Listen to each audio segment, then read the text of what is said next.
Pokaži mi put odredaba svojih i o čudesima ću tvojim razmišljati. Aleluja, aleluja,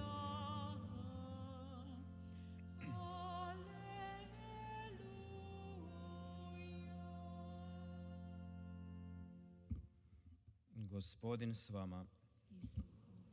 Čitanje Svetog Evanđelja po Marku. Slava tebi, Gospodine.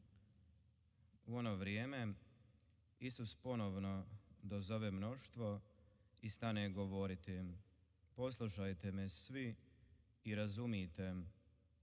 Ništa što izvana ulazi u čovjeka ne može ga onečistiti, nego što iz čovjeka izlazi, to ga onečišćuje. Tko ima uši da čuje, neka čuje. I kad od mnoštva uđe u kuću, upitaše ga učenici za prispodobu i reče im: tako ni vi ne razumijete. Ne shvaćate li da čovjeka ne može onečistiti što unj ulazi, jer mu ne ulazi u srce, nego u utrobu te u zahod izlazi. Tako on očisti sva jela. Još dometnu: što iz čovjeka izlazi, to onečišćuje čovjeka. Ta iznutra, iz srca čovječijega, izlaze zle namisli, bludništva, krađe, ubojstva, preljubi, lakomstva, opakosti, prijevara, razuzdanost, zlo oko, psovka, uznositost, bezumlje. Sva ta zla iznutra izlaze i onečišćuju čovjeka. Riječ Gospodnja. Slava tebi, Kriste.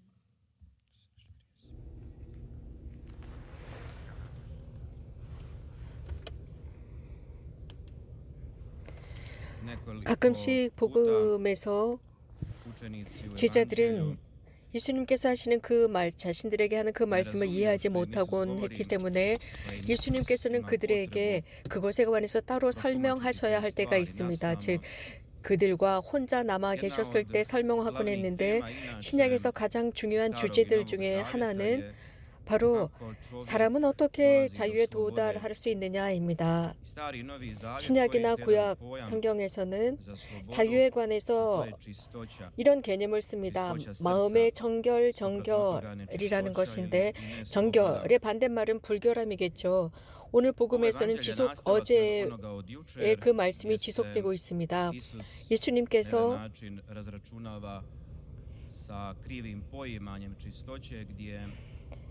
불결함에 관해서 잘못 오해하고 있는 것에 관한 것입니다. 예를 들어서 관습이나 의례 등등이 인간적인 법에 의해서 오는 것이라는 것. 그래서 인간이 정결하면 그 의례도 정결하다는 것입니다. 여기에 하나님과의 관계가 등장합니다. 그래서 예수님께서 이렇게 오해하고 있는, 즉 하나님과의 관계를 오해하고 있는 부분에 관해서 말씀하시고 또 경고하십니다. 이것은 어떤 외적인 것이 아니라 마음으로부터 시작된다는 것을 말씀하시고, 오늘 복음도 마찬가지입니다. 이 문제의 필수적인 부분을 건드리고 계십니다. 이렇게 말씀하십니다.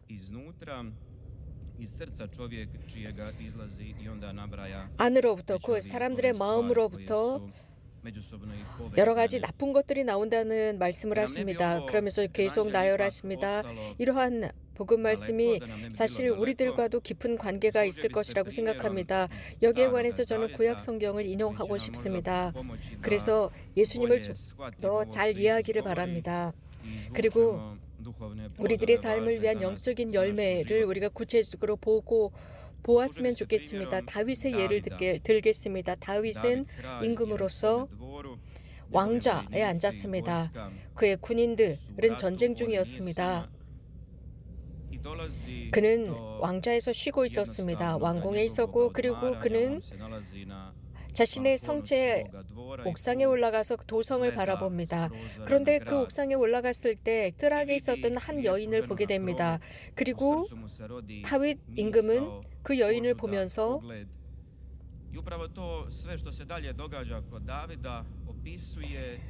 좋지 않은 생각을 하게 됩니다. 이러한 모든 것은 다윗의 삶 속에서 일어난 사건들인데 이것이 한 과정이라는 것을 우리는 이해할 수 있습니다. 이것은 어떤 불륜이라기보다는 사실 다윗이 있어서는 안 될 장소에 있었던 것이 아니라 하지 말아야 할 것들을 하고 있었습니다. 다윗이 이러한 악한 생각을 하고 있을 때 그의 군인들은 전쟁 중이었습니다. 예수님은 이런 말씀을 하십니다. 인간의 안으로부터, 인간의 마음으로부터 악한 것들이 나온다고 하시면서 이것을 나열하십니다. 그러면서 여러 가지 불륜이나 살인 등등을 말씀하시는데 이런 것들을 나열하기 위해서 그저 소개하기 위해서만 말씀하신 것이 아니라 이러한 모든 악한 저주받을 것들이 계속 연결이 되어서 이것이 하나가 나오면 또 계속 다른 악들을 생성한다는 것입니다. 이러한 악 때문에 다윗 임금은 분열 속에 빠집니다. 악한 생각을 하기 시작합니다.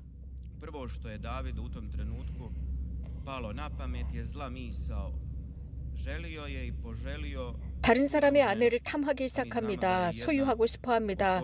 특별히 하느님께서는 십계명 중에 이런 말씀을 분명히 우리에게 하셨습니다. 그런데 다윗 임금이 과연 어떻게 이렇게 성경에 기록되어 있고 십계명에 기록되어 있는 그 말씀을 어길 수 있을까? 또 하느님과 이렇게 가까이 있었던 사람이 어느 한순간 그것을 참아내지 못하고 나락으로 떨어질 수 있을까? 다윗 임금이 어떻게 이렇게 순간적으로 악에 빠져들 수 있단 말인가? 라는 의문입니다. 물론 그의 의지가 약해졌다고 할 수 있습니다. 자신이 있어야 하는 그곳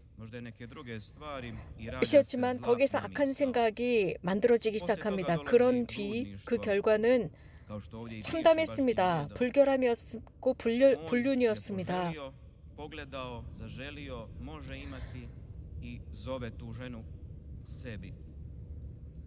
그는 그 여인을 부르고 죄를 짓게 합니다. 예수님께서 도둑질에 관해서 말씀하십니다. 다윗은 자신의 것이 아닌 것을 훔쳐낸 것입니다. 그 여인은 자신의 여인이 아니었습니다. 그것은 우리아라고 하는 이스라엘 군인들 중에 가장 훌륭한 군인이었습니다. 그런데 죄가 그를 점령했을 때 행동까지도 바꿔 놓게 됩니다. 우리아의 아내, 그 아내는 임신을 하게 됩니다. 그리고 다윗은 이 문제를 자신의 방법대로 해결하려고 했습니다. 하지만 불가능했습니다. 자신이 원하던 대로 해결하고자 합니다. 그러다가 우리아의 집으로 이 여인을 보내서 우리아가 왔을 때 이 여인과 한 침상에 들고 그래서 임신한 것처럼 하려고 했지만 우리아는 그 여인과 잠을 자지 않았습니다. 이렇게 되니까 그는 또 더 악한 생각을 합니다.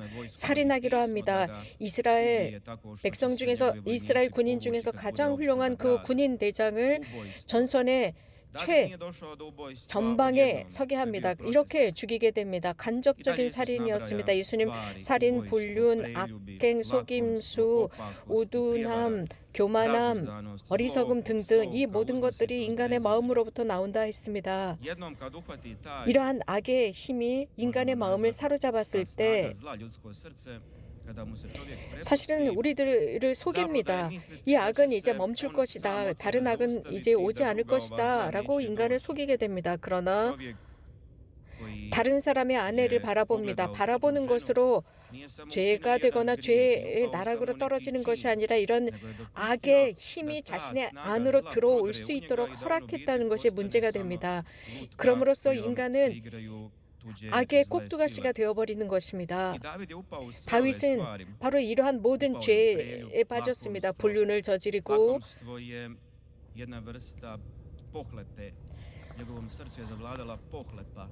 이런 불륜과 불륜의 관계를 저질렀습니다. 주님께서 그렇게 많이 주신 모든 것에도 만족하지 못했습니다. 이게 바로 악의입니다. 다윗은 악한 사람이 되었습니다. 다른 사람의 여인을 죽이는 것 취한 것뿐만 아니라 그의 남편을 죽였습니다. 속이었고 사김수였습니다. 다윗은 충만한 것을 받았음에도 불구하고 다윗은 이러한 모든 좋은 것들이 있었습니다. 그는 좋은 것을 선택했던 다윗이었습니다. 그러나 이 악의 사기 속에 빠져버렸습니다. 교만과 사기와 속임수에 빠졌습니다. 왜 이런 의미에 있어서 이런 것들을 컨트롤하지 못했을까요? 자신의 삶을 왜 컨트롤하지 못했을까요? 우둔함이었습니다. 결국 이러한 모든 악은 어리석음 속에 있습니다. 모든 악은 어리석음 자체입니다. 또 이러한 악은 사람을 어리석게 만들어버립니다.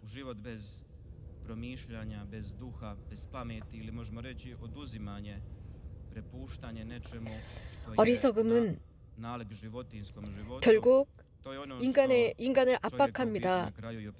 그리고 가장 낮은 그 나랑으로 떨어져 버립니다. 예수님께서는 이러한 모든 것들이 안으로부터 나온다고 하셨고 인간을 불결하게 만든다고 했습니다. 우리는 지금까지 이 스토리를 잘 알고 있습니다. 우리는 이러한 모든 것들을 쉽게 이해할 수 있습니다. 그리고 이 똑같은 메커니즘이 우리들의 삶에도 작용한다는 것을 알고 있습니다. 우리가 이것을 인식하든 그렇지 않든 말입니다. 이러한 것을 우리는 이해할 수 있고 이거 악이라는 것을 볼 수 있고 그 악이 나를 짓누르고 있으며 이러한 악들이 내 안으로부터 나왔다는 것을 우리는 압니다. 우리들의 각각의 개인사가 서로 다 다릅니다. 이러한 각 개인사, 각 개인의 스토리를 알아야 할 필요가 있고 또한 자유로 나갈 수 있는 길이 무엇인지를 알아야 합니다. 이러한 모든 우리들의 상황을 정화할 수 있는 것이 무엇인지 우리들의 악한 상황을 정화할 수 있는 것이 무엇인지 알아야 합니다. 다윗은 이러한 악을 저질렀을 때 자신이 한 그 일을 제대로 인식하지 못했습니다. 단지 그것은 환경에 의한 것이라고 생각했습니다.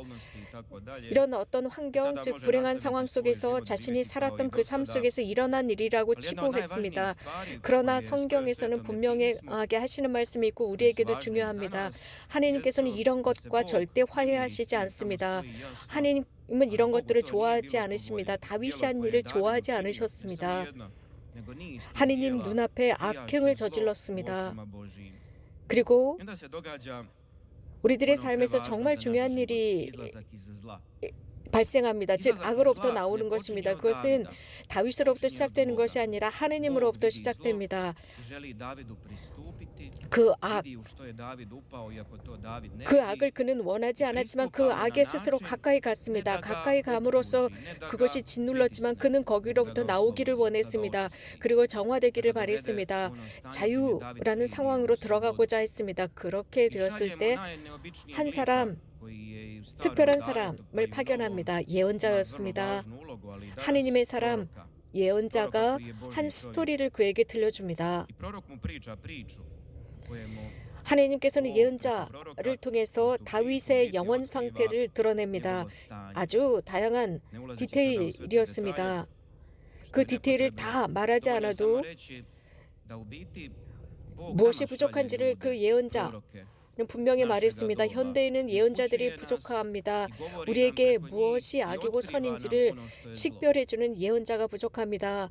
다윗은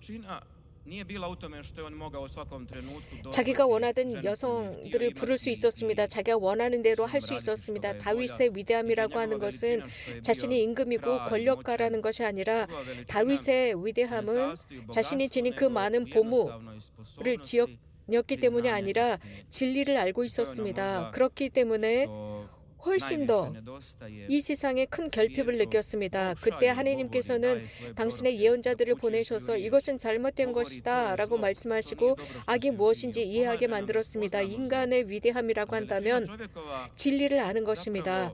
하나님께서 하신 그것을 아는 것입니다. 현대인은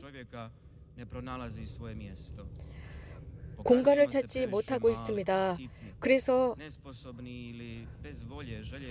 진리를 드러낼 의지조차 없습니다. 우리가 알고 있는 것은 이런 모든 것을 알게 되는 연령이 있습니다. 다윗은 이것을 인식합니다. 저는 죄를 지었습니다 라고 하는데 우리가 고백하는 것처럼 예를 들어서 내 백성을 반대해서 내 아내를 반대해서 죄를 지었다가 아니라 저는 야훼께 죄를 지었습니다. 야훼의 눈앞에서 죄를 지었다라고 고백합니다. 주님을 반대해서 죄를 지었다라고 고백합니다. 그리고 나서 다윗은 시편을 쓰기 시작합니다. 우리가 자주 시편 기도를 하지 않습니까? 주님, 저에게 자비를 베푸소서. 당신의 자비로 저에게 자비를 베풀어 주소서. 시편 51편입니다. 우리는 이 시편을 자주 묵상해야 합니다. 그렇게 될 때 어떻게 악으로부터 나올 수 있는지 알게 됩니다. 저는 죄를 지었습니다.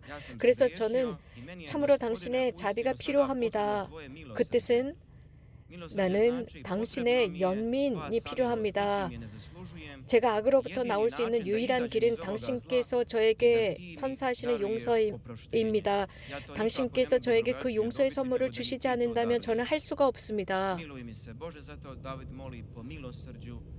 주님, 저를 정화하소서. 저의 죄로부터 저를 정화하소서. 제 잘못으로부터 저를 깨끗이 하소서. 자신이 불결하다는 것을 다윗은 알고 있었습니다. 스스로 인식했습니다. 자신의 그 더러움을 알았습니다. 다윗은 시편을 통해서 자신의 죄를 인정하고 있습니다. 자신이 했었던 것들이 악이라는 것을 그는 분명히 알고 거기에 대한 합리화를 하지 않았습니다.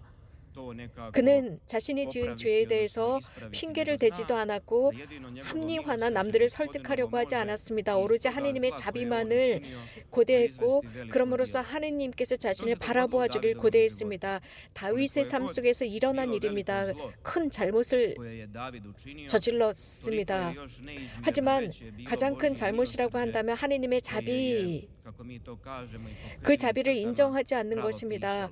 다윗이 위대할 수 있었던 것은 하느님의 자비를 믿고 하느님의 자비를 인정하고 받아들일 줄 알았습니다.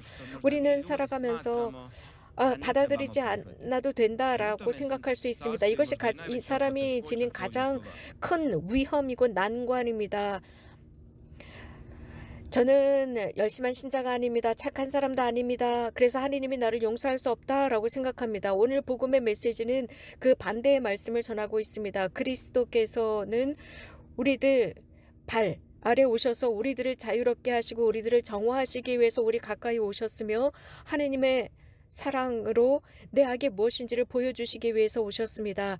또 그분은 십자가에 달리셔서 내 악을 친히 짊어지고 십자가에 달리셨습니다. 하느님께서는 내 악이 무엇인지를 보여주십니다. 즉 내가 지은 그 악은 항상 거기에 맞는 대가가 있다는 것을 보여주셨습니다. 그 내가 지은 악이나 죄에 대한 결과가 있다는 것을 보여주셨습니다. 그것은 십자가에서 볼 수 있습니다. 예수 그리스도는 십자가에서 인간의 악이 무엇인지를 보여주고 계십니다. 겸손할 필요가 있습니다. 우리들의 과오, 죄, 실수를 인정해야 합니다. 그분께 열려 있어야 합니다. 주님께서 이런 모든 죄로부터 우리들을 용서해 주십니다. 그분께서 우리들을 대신해서 속죄의 양이 되셨습니다. 우리들의 죄로 인해서 대속하셨습니다. 그런데 우리는 자주 남들의 핑계를 대고 자기 합리화를 하고 남들을 비판합니다. 그러면서 자주 우리가 얼마나 악에 휘둘리는지를 제대로 이해하지 못합니다. 그래서 더 조심하고 더 참아야 합니다. 그래서 타인들을 향한 더 큰 온유를 지녀야 합니다. 하느님의 마음을 지녀야 합니다. 그래서 하느님을 더욱 바라보아야 합니다. 그리스도는 착한 마음을 지녔습니다. 자비하신 마음을 지녔습니다. 판단하시지 않으십니다. 악 속에서 살고 있는 사람들, 그들을 위해서 더 기도합시다.